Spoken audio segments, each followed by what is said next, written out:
Hi, everybody. I'm Kate Mullen. Welcome back to Boomer Nation.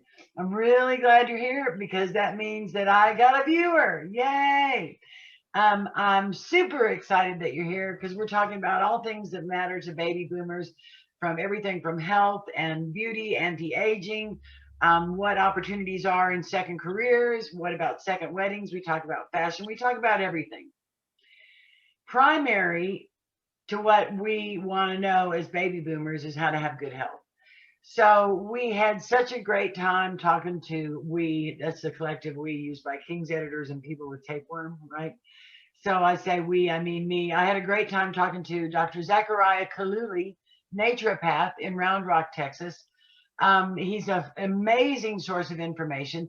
He's the one that I talked to that has there's an expert in Reams biological theory of ionization, and this is a simple methodology that's been or methodology or modality that's been around for about 100 years. It's new science that you haven't heard of, and it's been largely, sequestered or stolen, or not stolen, but certainly hidden from us.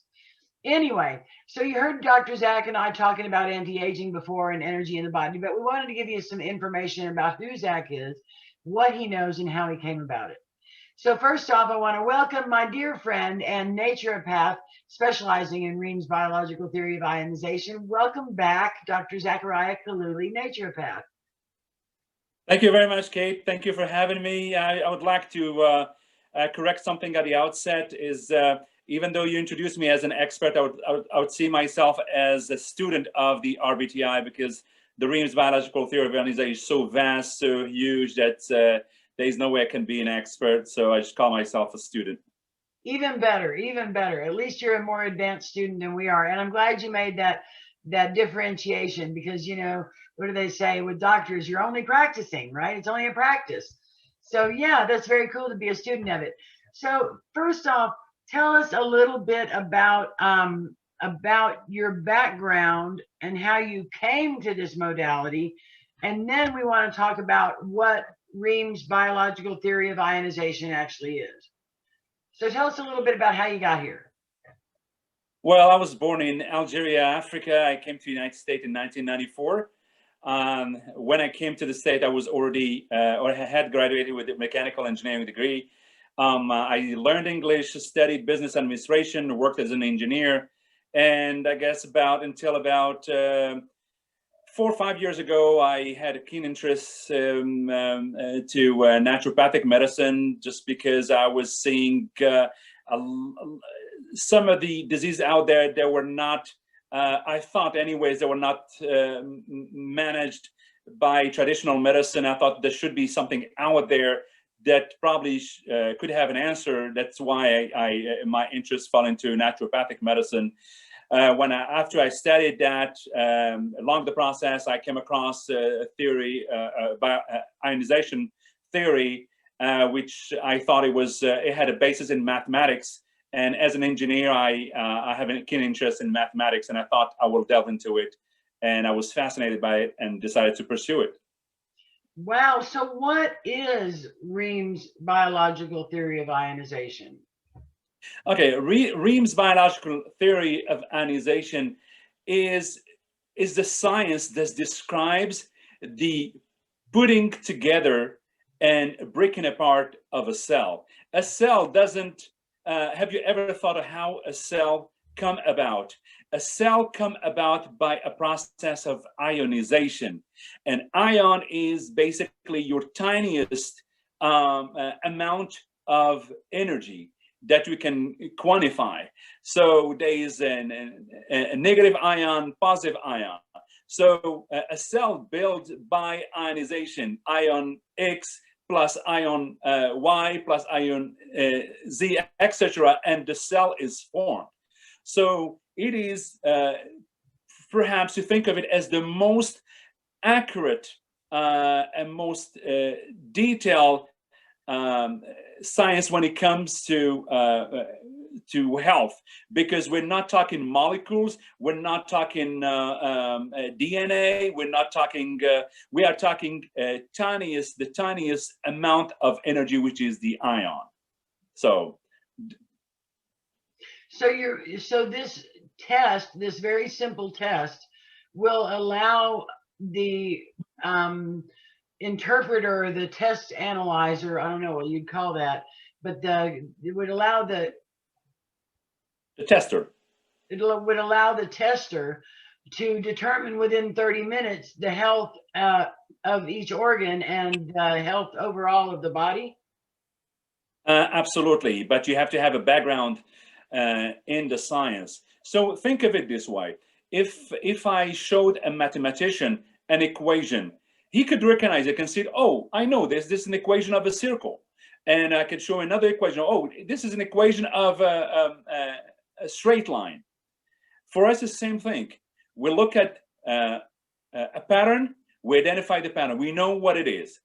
Whether we know it's a development of cardiovascular disease, we know whether it's pancreatic cancer, whether we know something else. So based on the numbers, we can identify what it is that's basically baking inside a human body. And all it takes is a sample of saliva and a sample of urine, and voila. And in 30 minutes, it's that simple. Yes, that's all it takes, yes.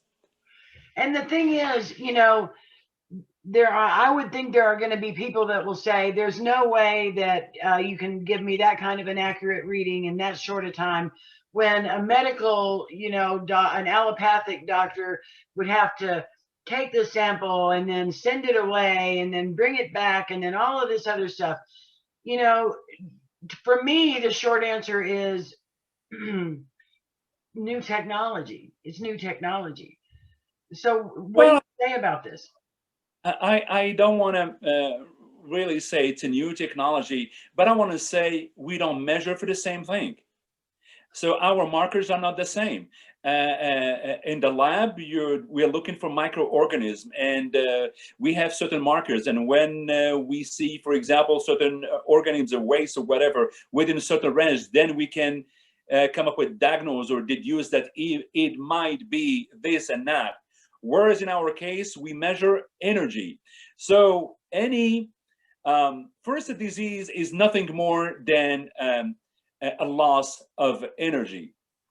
So for us, the definition of a disease for let's say someone in traditional medicine, or as we understand it, is the manifestation of something. Whereas for us is just deficiency in energy, and we can measure that. I'm not sure I drifted away from the question or answered your question. I think you answered it pretty succinctly, because we were kind of saying, how is what you do different than what allopathic medicine does, and how can you return this answer so quickly when it takes them days, weeks, or months? Well, like you said, the markers are different. The way you do the business is different. So I think that's a pretty good, succinct answer, and I think that pretty much lines it up, because I think there is a certain simplicity that comes with an advanced interpretation of the data, right? And I think that you told me in a previous conversation that this technique or this theory was developed 100 years ago, and it was developed 100 years ago in rural America, that started out as an agricultural I don't know what to call it, an agricultural formula for the health of soil and then the health of animals and that sort of thing. So I do think that there is a certain simplicity in things that are highly advanced. So yeah, I think that's pretty interesting. So is a heart attack, first off, what's the difference between a heart attack and cardiac arrest? Are they different, or are they the same thing? Great question. For a layperson, we tend to think of them as the same thing. But think of it this way. A cardiac arrest is a heart that is beating, and all of a sudden gets tired and stops. Whereas a heart attack, it's like taking the heart through a shock. So it's different. Maybe the outcome, maybe the same, but the way we read them, we make a difference. Sometimes we hear people out there saying, "Oh, someone had a heart attack or someone had cardiac," not differentiating between the two.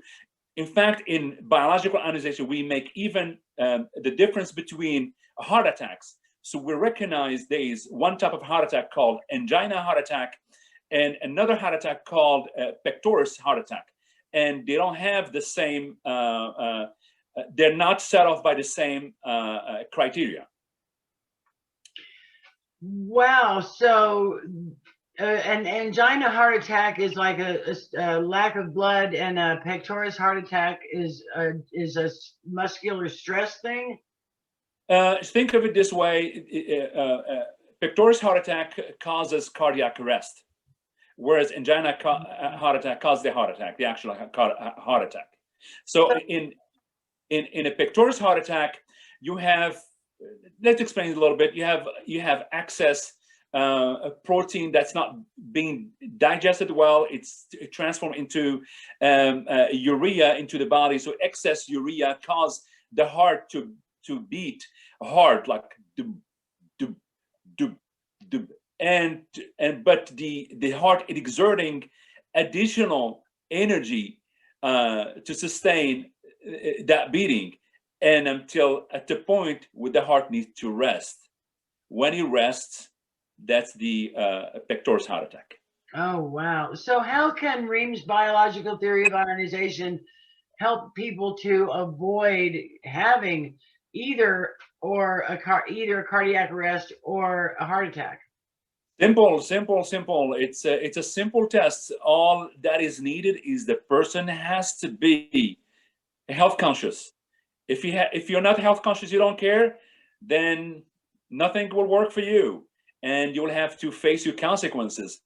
But if you're health conscious, I'm saying that because a lot of people, you think they are young, and then they're not susceptible to having a heart attack, or let's put it this way, cardiac arrest, and they do experience that. In fact, the stats shows that every year we have over 2,000 children just drop dead at a sport court. So you're talking about sudden infant death. That's part of it, but we have also children just about to play basketball or football or something, and then they drop dead. Oh, on the sport court. I'm sorry, I didn't. Traditional medicine has no, I guess, direct explanation to it. They probably think it's an anomaly inside the heart valve, whatever it is. Sometimes it's true. Let's say that's probably 5% of it is true, but 95% of it has to do with accumulated salt inside the body. Wow. So is that, excuse me, is that also what happens with sudden infant death? I mean, you're talking about kids dropping to death on the sports court. Yes. But how can that happen in sudden infant death if the child hasn't been alive that long? Well, it's simple. If the child is nursing and the mother is taking a lot of protein substances or food, and the protein are not being digested well by the body, so those proteins will end up in the kid's body, in the infant body. The infant body is still young; it hasn't developed resilience, and that excess protein got accumulated, and the heart gives in after a while. Wow. So the infant to sleep, and then sadly she comes to check on him or wake him up or something, and he's not awake. Yeah. Wow. And all of this can be avoided: heart attack, sudden infant death, dying on adolescents dying on the sports court. I would say if something is not genetic, I mean, a lot of the time people tend to blame everything on genetics. Well, diabetes, my dad, my grandpa had diabetes, therefore this is baloney. The percentage of people that suffer from genetics is very, very slim. We have control over their health. So it's a choice, whatever you want to do with your life. And you also say that health is a mineral, ill health is a mineral deficiency. Yes. Disease is nothing more than a mineral deficiency, just like disease in plants. You don't give the right nutrient to a plant, then all of a sudden you start noticing that a leaf is curling or turning brown, and you go to the expert in soil and tell you, oh, it needs copper, it needs nitrogen, it needs this and that. It's the same process for taking care of our body. I'm not sure whether who's responsible for it, whether it's this pharmaceutical industry or just us wanting to make things complicated and believing that the medicine or drugs will cause us to be healthy. We have to agree on something. Doctors, that including myself, we don't heal anything. We don't heal anything. We facilitate things to happen. So, for example, if let's say you are engaging in the wrong diet, just keep it simple, engaging in the wrong diet, and you don't change that diet, you don't change your lifestyle, then all you do is just extending the trend, and then the outcome will be devastating for you. But somebody comes along, tells you, well, this is what you need to do. You should stop eating this and include this into the diet and walk a little bit, or a brisk walk instead of a run or something like that. Just tiny bit of changes. And then you will notice that your body, you all of a sudden you gave or you cleared the pathways for your body to heal itself. So what would you say to people that would be afraid to get tested because they're afraid they might find out they're sick or they're headed to sickness? That sounds like my wife. Yeah, she's anytime she's suffers from something, I tell her, let me test you. And she said, no, why not? I'm afraid if you can find something. So, so I was like, okay, that's well, the you want to get tested, because in our line of work, and that's including me, because I was my first patient, I learned not to be afraid of a disease. For me, a disease is nothing more than a mineral deficiency. Now that I know how to handle that part, the body heals itself. I can clear the pathways for my body to heal itself, and it will. The challenges I found in my practice, not so much with figuring out what you have, but is to have the client observe the lifestyle that we recommend or the diet we recommend. So that's the hardest part, because you come from a lifetime, 50 or 60 years, having your large Diet Coke with whatever, and all of a sudden some bozo like myself comes along and tells you, well, I think you should take it easy on the Coke, and then you may not like it. So. But just to be clear for everybody that's hearing this conversation, and they think, oh well, this is so simple, and I can do this, and I'm gonna call Dr. Zak, and I'm gonna get on his program, I'm gonna get tested, and I'm gonna do it. Well, I don't think it's that simple. Zak, I mean, it's like, didn't you tell me that your patients don't just hire you, they have to apply first? I learned the hard way. I learned from experience. Now I'm kind of dedicated to not taking so many clients, probably taking 5 clients at the most a year, and make sure they qualify. They make sure they qualify, because I don't want them to screw up my record if they decide not to follow the lifestyle I recommend, and no. Yeah, they have to qualify. Yeah, because it's pointless if they don't have the wherewithal, the intention, the desire to heal, the funds to follow through, and the desire to change their lifestyle dramatically. Yeah, absolutely. Then otherwise you're just wasting your time. Yes, absolutely. And look, and sometimes it's interesting. I can speak from experience. When you are down, when you you feel that something is banking inside of you that's taking you downhill, all of a sudden your thoughts are not sane. You're not thinking right. You're not moving right. And you think, oh, you know what, maybe I'm just going downhill, maybe I'm not going to recover. No. As long as there is life, there is hope. Dr. Reams said something amazing that I take my hat to him for it. And he said, the only thing my instruments do not measure is the grace of God. So even though he was sometimes certain that the person is a goner, he still believed in the power of prayer. Still, pray. Maybe you will overcome whatever you're going through. Wow, that's beautiful. And I love hearing physicians say stuff like that, because there is a certain amount of the beneficial, non-physical that certainly steers people to doctors like you. So real quick before you go, did I hear that you have been asked to develop a medical device that people can use or doctors can use in office that will give them this information? Yes, absolutely. We are in the process of developing a medical device that could be used by professionals and by health conscious alike. The project is at its infancy. We are still working on a project, the feasibility. There will be some probably fundraising. We'll have to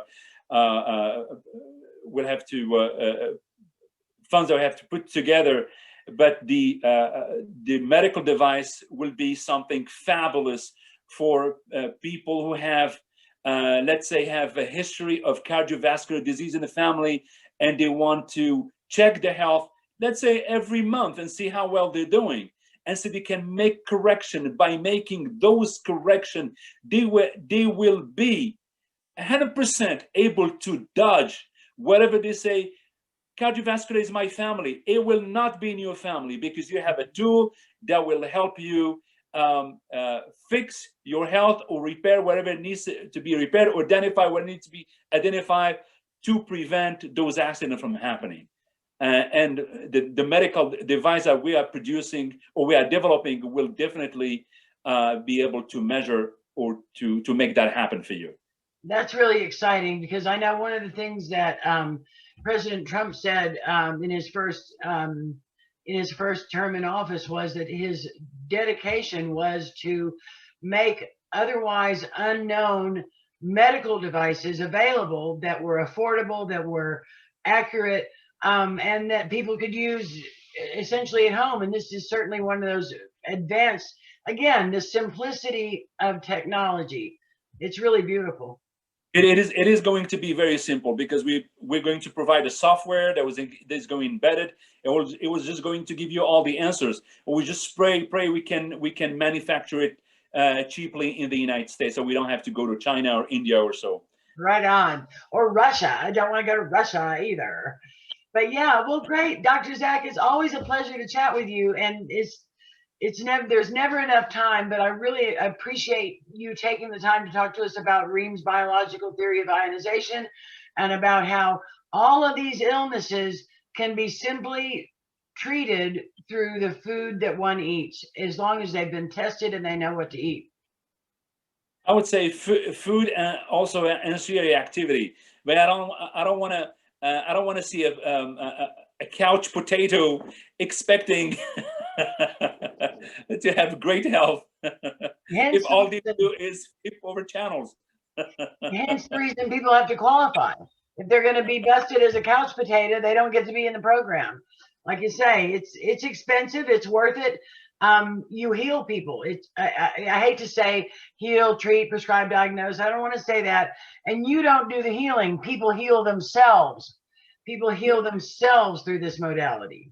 As far as I'm concerned, I'll leave that power to God. Right on, right on. Well, Zak, it's always a pleasure. Tell us how we can get a hold of you. Well, my website is simple, www.drzak.us. Make sure it's .us and not .com. Otherwise, you go to some weird place. I don't know. So www.drzak.us, and you can find all of the information about me. Great. Dr. Zak Kouloughli, ND in Round Rock, Texas. Thank you so much for taking the time to talk to us. And we'll just continue this conversation another time. Thank you for having me. Pleasure. Talk soon. Bye Bye-bye. for now.